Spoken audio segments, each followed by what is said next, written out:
Yeah. And then everybody, nobody answered. I think everybody in that class had at least like 70.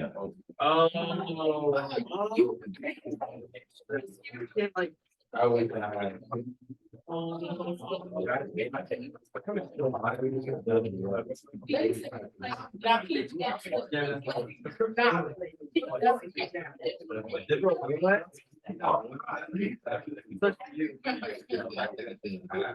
I'll be back to the. All right, guys. Welcome back. Do you know how many weeks you have until Christmas break? 3. Wait, well, it's 4 exams. Oh, 3. Don't say that. 1, 2, and then star week, and then exam week. Well, not y'all. Y'all will be in normal class, but if if a kid failed the star, they have a retest week. So you have this week. Next week, you'll have no advisory. It'll just be because it's star. You'll just stay in your first and second period till 11. And then you have exam review, and you have no school for the Friday's exams, and you have early release Wednesday. Wait, we don't have school. Not this Friday. Exam, you only go Monday, Tuesday, early release Wednesday, Thursday, and then you take off. So it's technically like a 4. Wait, which day do we get? Yeah, we're going all the way till the 21st. That's so, wait, is like, are we gonna be longer in January? Y'all have off till January. That makes sense.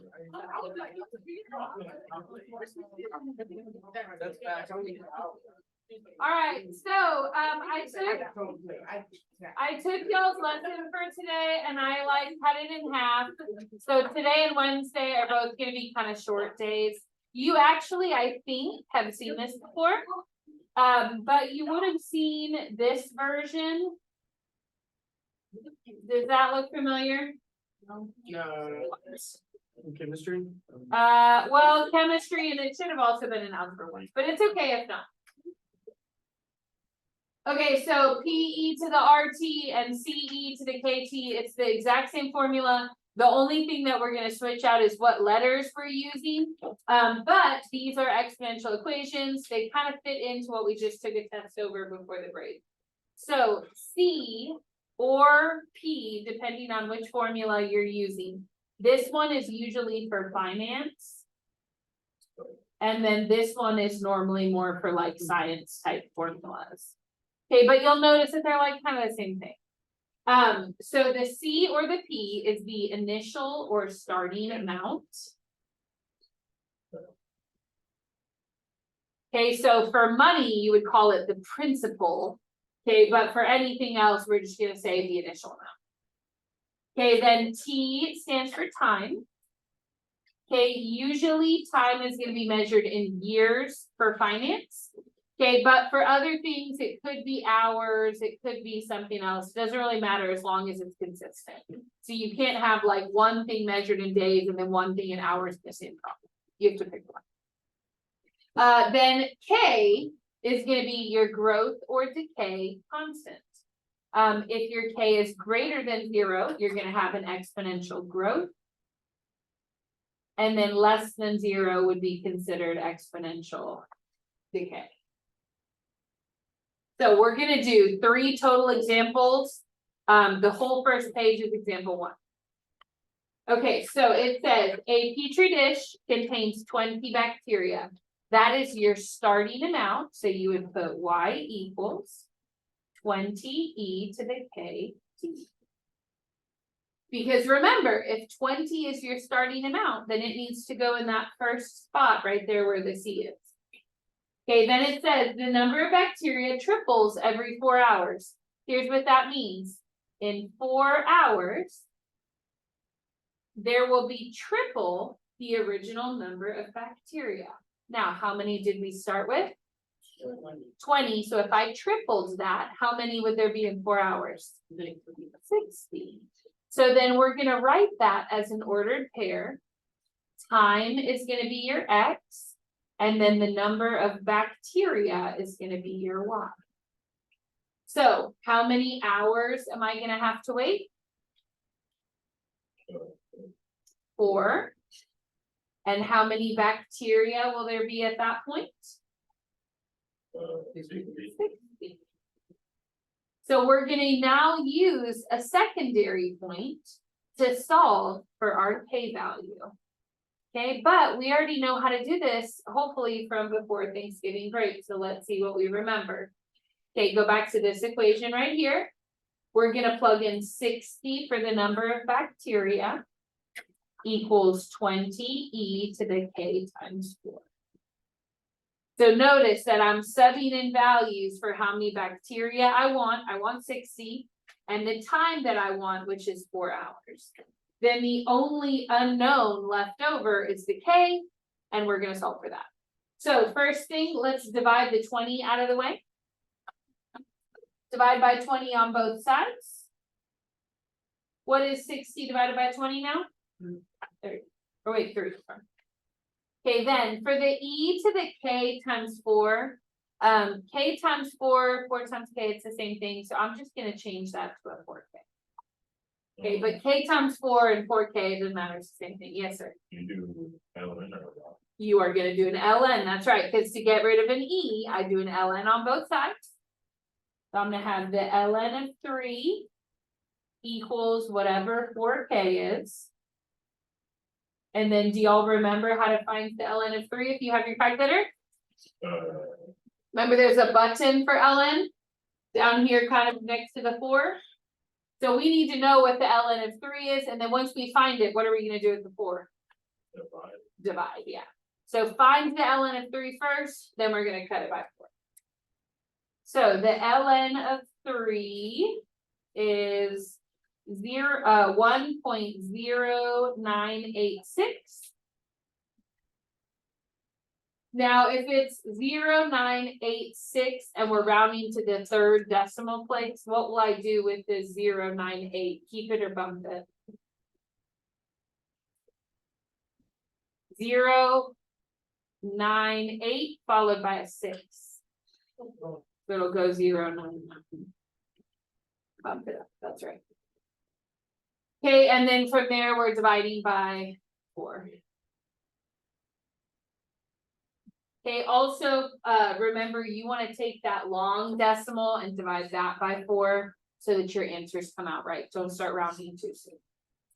Okay, so I got 0.274 followed by a 6. Do I keep the 274 or bump it?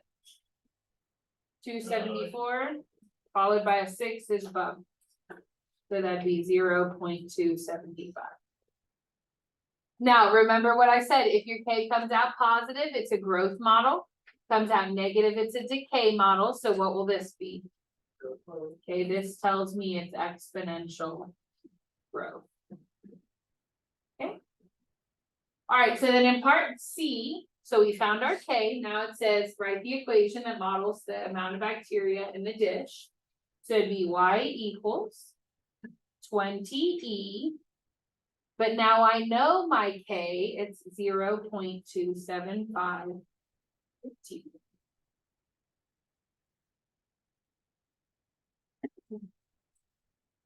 Okay, then from there, it asks growth or decay. We just answered that. Okay, how do you know? I'm gonna put K as positive. And then how many bacteria will there be in 6 hours? What should I do with the number 6? Sub it in where? The Y or the T? That's a time, so it would go into the T. So it'd be 20e to the 0.275 times 6. And then from there, remember, you should put that in the calculator. I'm pretty sure your practice has you round if it's a bacteria to the nearest whole number. You can't have half a bacteria. So we'll just round it off. 20e, remember E's on the divide by button. And then up to the power of 0.275 times 6. So I got 104.1. That means I'm going to keep it at 104. Okay. Easy? Okay. Go Go ahead and turn the page. We got 2 more left. So this was a growth model. Okay, but we also see decay a lot of times in science. So the next one is a half-life. Have y'all done those in probably chemistry? A little bit. Okay, so go ahead and turn the page for me, please. Says a lab contains 10 milligrams of a certain radioactive substance. Okay, straight off from there, we can write our equation. Y equals. And then 10 is going to be the number that goes in front of the E. Exactly. Okay, then it says your radioactive substance has a half-life of 260 years. Here's what that means. If you wait 260 years, there's going to be half of the sample left. Now, how big was the original sample? 10. Then what would half of that be? 5. So then for my ordered pair, remember, time comes first. And then the amount of the sample left over comes second. So what will my ordered pair be for me to use to solve for my K? Time comes first, amount comes second. So it'd be 260, comma 5. Okay, then from there, I'm going to use that secondary point to solve for my K value. Now, quick question. This is radioactive decay. So should my K value come out positive or negative? It should come out negative. If I get a positive, that means something's wrong. So we're going to do 5 equals 10e to the K times 260. Okay, follow the exact same solving steps as before. What would I do first? Yep, divide the 10 out of the way. So I have 5 divided by 10, I'm just gonna put a half. And then e to the, if it's K times 260, I'm just gonna put 260, okay? What would the next step be? ln. ln and e are gonna cross out. So I have 260K equals whatever the ln is of a half. Okay, and there's my negative that I was hoping to see. Any ln's of numbers bigger than 1 come out positive, less than 1 are going to come out negative. So ln of a half is negative 0.693. What's my last step? That is correct. Divide by 260. So that'd be negative 0.002 followed by a 6. So what's my K? Negative 0.003. Okay. And so the way that it's going to show up on your practice is it's going to ask you first for the constant to make sure that you have the right number. And then after that, it'll ask you to do something with the equation. Okay. So then it says, write the equation that models the amount of the substance as a function of time. That'd be y equals 10e to the negative 0.003t. And that would be your equation for any time that you want. Then it asks if it's growth or decay. What would my answer be there? Decay, how do we know? Because our K value came out to be is negative. Okay, very good. Last little part of that question says, how much of the sample will remain after 150 years? Where are we plugging in the 150? To the Y or the T? Okay, 150 years is a T, so it would be Y equals 10e to the negative 0.003 times 150. Punch that into the calculator. And then we should get our answer for that.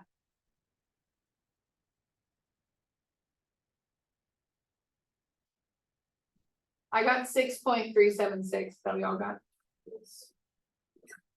6.376.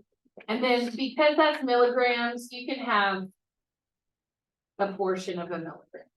I'm pretty sure most of your homework For that part, it just says whole number. Okay. One more question like that, number 2. Or wait, this is really number 3. Okay, number 3 says a radioactive substance has a half-life of 30 minutes. There is a 6-gram sample. What is my starting equation? Y equals what?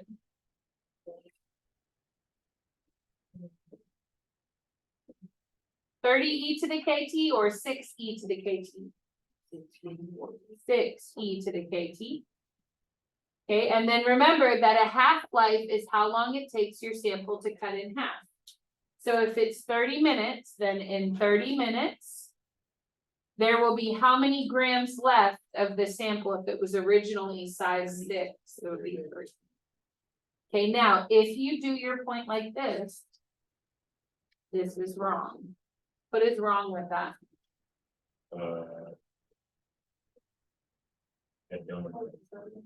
Time should be in hours. So if it's 30, that's looking like 30 hours, that's not gonna work. So then we would switch that to be 0.5 or a half. Very good. Okay. All right, so then from there, we're ready to find our K value. Are we expecting it to come out positive or negative?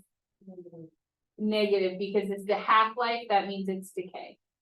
So it's gonna be 3 equals 6e to the k times 0.5. What are we gonna do first? Divide the 6. 3 divided by 6 is gonna be a half. Equals e to the 0.5 k. Next step, what do?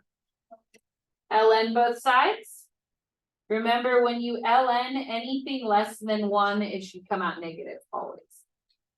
So the ln of a half is negative 0.693. And then if that equals 0.5 k, we have to then divide by the 0.5 on both sides. What is that the same as? If you're dividing by a fraction. It's 0.2. Wait, no, it's 1. Wait, am I? Okay, look what happened to the number. So I originally had negative 0.69. Okay. And I'm dividing by a fraction. Did it get bigger or smaller? Bigger. Here's why. If it was really 0.5, that's a divide by 2. How do we undo a divide by 2? Multiply by 2. But if you divide by a half, that's the same as multiplying by 2. So when you divide by a fraction, your number should come out bigger. That's correct. And I asked it in kind of. Yeah, it's because I thought you were doing 1/2 or divided by another half. Oh, yeah. I didn't know. Yeah. No problem. Negative 1.386. So my equation would be y equals 6e to the negative 1.386 t. This number isn't 3, it kind of looks odd. I can't split too much. Okay, now there's one other type of question that you're gonna see on your practice, and it's where you have to work backwards. So I want you to add in a little part D to your practice. We're gonna just do it right here. Okay. And it's gonna say, how long will it take for 1 milligram of sample to be left? How long will it take for 1 milligram of the sample to be left? Now, this is a different question. If they tell you the time, you can just plug it in, put it in the calculator, bam, you've got your answer. Okay, but if they're telling you that they only want 1 milligram of the sample left, where are we gonna have to plug in the 1? On the T or the Y side? On the Y side. And so if I'm putting my 1 here, that means I'm gonna have to actually solve it to find what the t is. Okay, which we already have done and will look very familiar here in a second. So we're gonna take the 1 and plug it in here. So it'd be 1 equals 6e to the negative 1.386 t. And now notice technically we haven't solved for t, but we solved for k and it was almost in the exact same spot. So what am I gonna do first to solve? Just think through the same steps we've been doing. Divide by the 6, very good. So I'm gonna have 1/6 equals e to the negative 1.386 t. What would I do next? What'd you say? Oh, ln is correct. So I'll find the ln of 6 here in a second.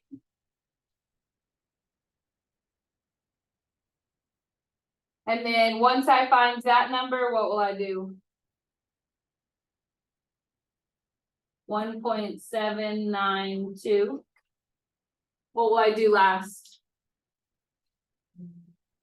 I have a one, the 1.386 in front of the t, you're just gonna divide that out of the way. And notice that if I'm dividing two negatives, how's my answer gonna come out? Which makes sense, you should not be able to get a negative prime value. So then I'll take my 1.792 divided with negative 1.386. Could be about 1.3. Okay, or not years, sorry, hours. Okay.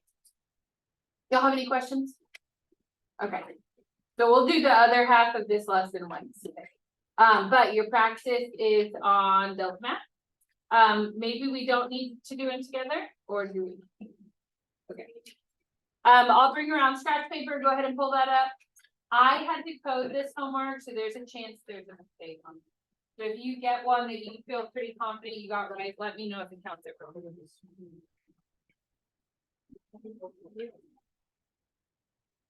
We need a little paper over here.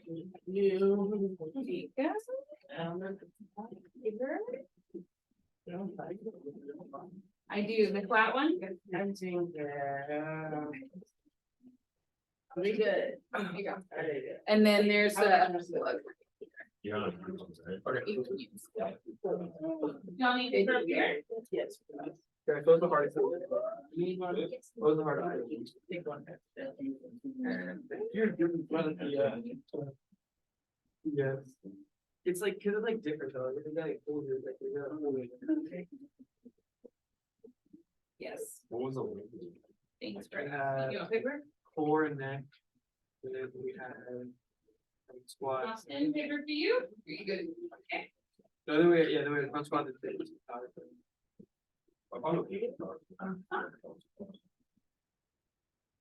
Can y'all see it on Delta Math?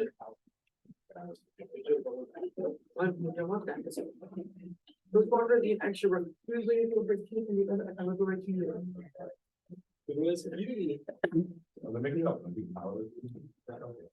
Yeah, we should do that.